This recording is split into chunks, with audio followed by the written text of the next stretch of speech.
تمام دوستوں کو السلام علیکم۔ آج ہم آپ کو چند خوابوں کی تعبیر کے بارے میں بتاتے ہیں۔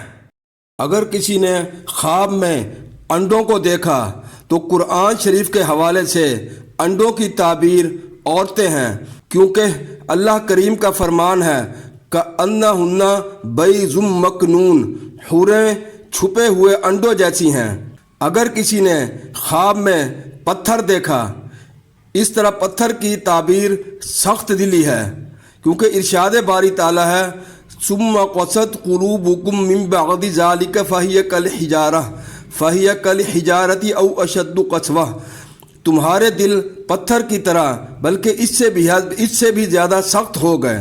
اگر کسی نے تازہ گوشت خواب میں دیکھا، تازہ گوشت کی تعبیر اس ارشاد خداوندی کی بنا پر غیبت ہے کہ اَيُحِبُّ أَحَدُكُمْ أَن يَأْكُلَ لَحْمَ أَخِيهِ مَيْتًا فَكَرِهْتُمُوهُ، کیا تم میں سے کوئی اپنے مردہ بھائی کا گوشت کھانا پسند کرے گا؟ اسے تو تم برا سمجھتے ہو۔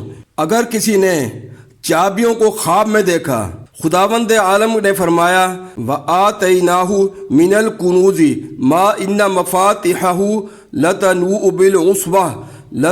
بِالْعُصْبَةِ أُولِي الْقُوَّةِ، ہم نے اسے اس قدر خزانے دیے تھے کہ ان کی چابیاں ایک طاقتور گروہ اٹھاتا تھا۔ یہاں چابیوں سے مراد مال ہے، کیونکہ مال خزانوں تک رسائی چابیوں سے ہی ہوتی ہے، اس لیے چابیوں کی تعبیر خزانے ہیں۔